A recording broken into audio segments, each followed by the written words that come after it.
Madame, Monsieur, bonjour et bienvenue sur Kivu Morning Post. C'est le flash info de ce lundi 21 avril 2025. Le gouvernement congolais a pris des mesures sévères contre l'ex-président Joseph Kabila suite à son annonce des retours à Goma contrôlé par le M23. Kinshasa a engagé des poursuites judiciaires à son encontre, l'accusant de haute trahison en raison de ses liens présumés avec le groupe rebelle. Des saisies des biens et des restrictions de déplacement ont été mises en place pour Kabila et ses proches. Maître Simon Dioka, avocat au barreau de Goma, estime que la décision du gouvernement affreint la procédure juridique car aucune preuve n'a été présentée pour impliquer Joseph Kabila dans la guerre d'agression. Selon lui, des préalables constitutionnels doivent être respectés avant d'engager des poursuites contre un ancien chef d'État et sénateur à vie. Suivez Maître Simon Dioka. Engager des poursuites à l'égard d'une autorité comme Joseph Kabila, prévu par la loi, la sanction jusqu'à saisir ses biens, on peut les retrouver légal par la loi, mais il y a un fait, c'est que il faut suivre la procédure. Il y a toute une procédure. Ce n'est pas par l'instruction du ministre que la personnalité de Kabila peut être poursuivie en justice. Non, pas du tout. La loi est claire en la matière. Deux chambres réunies avec une majorité qui peuvent décider afin qu'il y ait telle ou telle autre poursuite. Ils le savent très bien. Ce qu'ils ont fait là, c'est du populisme. Peut-être le ministre voulait se faire voir qu'il a telle ou telle autre autorité, et voilà, ça pouvait arriver toujours quelque part, ça bloque. À l'occurrence, le dossier Matata, parce qu'on y va, vaille que vaille, on y va juste avec les sentiments, on ne sait pas réfléchir, on arrive toujours à un moment donné, on est bloqué, parce que la procédure est têtue, c'est la loi. Eh ben, aucune loi ne peut l'interdire parce que tu vois, nous sommes dans une situation purement exceptionnelle.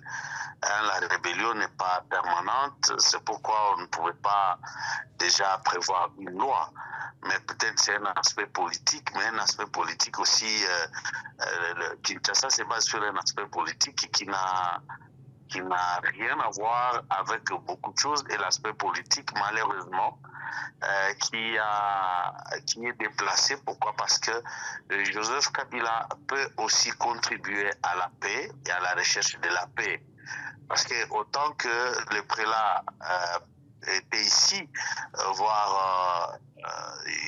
était ici à mouvement partout pour essayer un peu de chercher la paix, autant que quiconque peut aussi le faire si c'est pour le même objectif, sans même qu'on sache pourquoi et comment Kabila serait sur un endroit X ou Y. Mais bon, on essaie un peu déjà de spéculer dans tous les sens. Vous sentez très bien qu'il y a quelque chose qui cloche, même sur le plan politique, et on sent très bien que ce n'est pas la présence de Kabila qui fait problème, mais apparemment c'est une peur politique. C'est la peur politique. Donc, moi, je pense très bien qu'ils doivent faire les choses autrement. Et cette situation est en train, au contraire, de nous démontrer qu'à Kinshasa, il n'y a pratiquement rien. Les services, peut-être, ne fonctionnent pas comme il se doit. Parce qu'au moins, avoir l'information, c'est la moindre chose que tout un État peut avoir. Mais si un État peut prendre des mesures sur base des rumeurs, c'est quand même très grave, ça. Mais on doit d'abord instruire, c'est ça l'instruction. Vous savez, la culpabilité vient de quoi? La culpabilité vient du fait qu'on découvre que elle est avérée au regard des enquêtes, tu vois. Parce que lui qui détient les preuves, c'est pas à lui de prendre une mesure, c'est à le mettre à la place de ceux qui peuvent beaucoup plus enquêter et décider. Quant à ceux, alors il se précipite, le parti politique avec Kabila, qu'est-ce que ça vient faire? Le PPRD lier ça à Kabila et prendre d'autres collaborateurs, d'autres dirigeants du PPRD, le mettre dans le même sac. Est-ce que le fait d'une personne peut embraser toute autre personne. Ça n'a jamais été ça. Ce sont là En fait, moi je pense très bien que cette situation, rumeur soit-elle, nous a montré la manière de faire du régime à Kinshasa, et c'est du tohu-bohu, c'est du désordre, c'est des sentiments, c'est de l'amateurisme, qui m'excuse le terme, mais je pense très bien que tout un État responsable ne peut pas agir et réagir de cette manière-là. Par ailleurs, Maître Simon Dioka dénonce une violation flagrante de la loi lors des perquisitions dans une des résidences de la famille Kabila à Kinshasa. Il affirme que les agents de l'ordre et des renseignements qui ont investi la propriété des Kabila n'avaient aucun mandat. Dioka déplore également une ingérence politique dans des affaires juridiques. Exactement. C'est pourquoi, au regard de tout ça, parce que le régime actuel essaie un peu d'utiliser la justice et les services de renseignement pour essayer un peu de coincer les opposants. Si on avait besoin d'avoir la justice, je pense qu'il y a une certaine manière de faire. Est-ce que vous pouvez vous imaginer qu'un ministre de la Justice se lève un matin, il met le prix sous la tête des gens, sans aucune condamnation, sans aucune réaction, il met juste le prix 4 millions pour celui qui va ramener X, Y. C'est tu vois que non, c'est de l'amateurisme, tout simplement, c'est du populisme. Moi, je pense très bien qu'il faut d'abord ouvrir un dossier, mener les enquêtes judiciaires, extrajudiciaires, rassembler les éléments qui peuvent constituer telle ou telle autre infraction, et après quoi, essayer un peu d'inviter la personne pour venir se justifier. Dans le cas contraire, on peut maintenant lancer tel mandat, tel autre, parce qu'on peut... Ah ouais, j'étais en train de dire que c'est pas du tout logique, on ne peut pas condamner quelqu'un sans l'avoir entendu. Ça, au moins, c'est le principe. Et une grande personnalité comme ça, surtout si nous pouvons prendre la personne du sénateur à vie, il y a une procédure, il y a un juge naturel pour lui. Hein? Donc, tout ça sont des éléments qui doivent être bien fignolés pour que les dossiers soient bien constitués. Parce que maintenant, là, si on se retrouve même devant le juge ou devant le magistrat instructeur, le dossier est vide.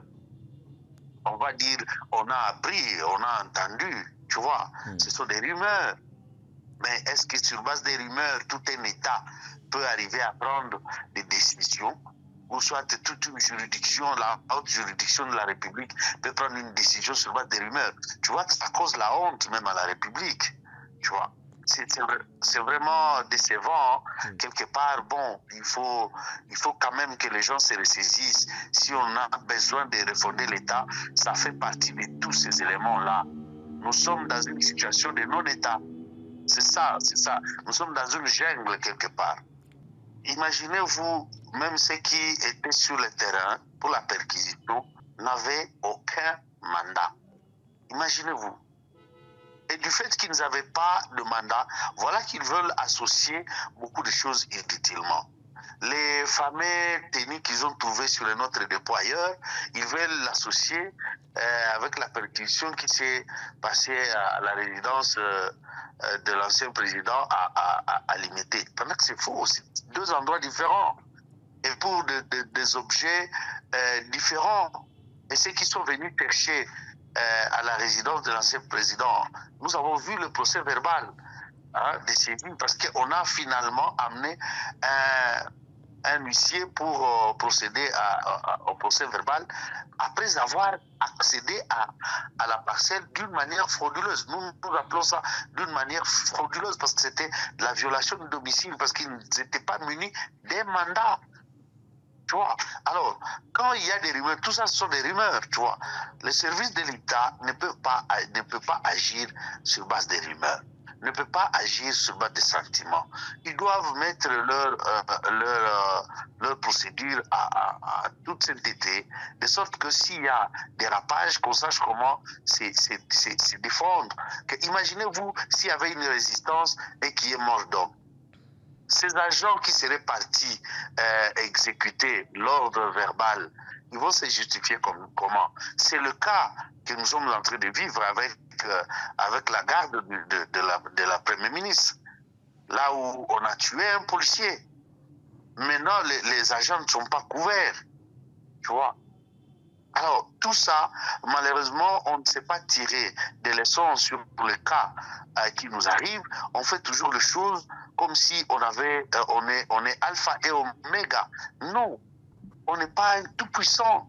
Nous ne sommes pas dans une jungle, nous sommes dans une république. Et dans une république, c'est-à-dire nous devons respecter les lois de la République. Surtout encore que nous sommes en matière judiciaire. La matière judiciaire est stricte par rapport à certaines questions. Stricte, vraiment. De son côté, le PPRD condamne les mesures prises contre Kabila. Ferdinand Kambere, secrétaire permanent adjoint du PPRD, qualifie ces mesures d'arbitraires et de dignes d'un régime totalitaire. Il conteste la présence de Kabila à Goma et accuse le gouvernement de propager des rumeurs pour masquer ses échecs. Kambere appelle à la prudence et exige des preuves avant de poursuivre l'ancien président. Dans un autre chapitre, la vice-ministre de l'Intérieur, Eugénie Tshela Kamba, a été dépêchée à Mbandaka suite au récent naufrage tragique survenu dans l'espace Grand Équateur. Sa mission, soutenir les victimes et leur transmettre le message de compassion du chef de l'État congolais Félix Antoine Tshisekedi. Reportage. Le gouvernement souminois vient à la rescousse des victimes des derniers naufrages de l'espace Grand Équateur. Porteuse de l'aide humanitaire, la vice-ministre de l'Intérieur, Eugénie Tshela Kamba, est arrivée en Mbandaka pour apporter le soutien de l'exécutif national et consoler les victimes, surtout leur transmettre le message des compassions du garant de la nation et chef de l'État, Félix Antoine Tshisekedi Tshilombo. Après son accueil triomphal par les autorités provinciales et son parti l'UDPS, mobilisé comme un seul homme à l'aéroport, le numéro 2 de la territoriale au pays a eu droit aux honneurs policiers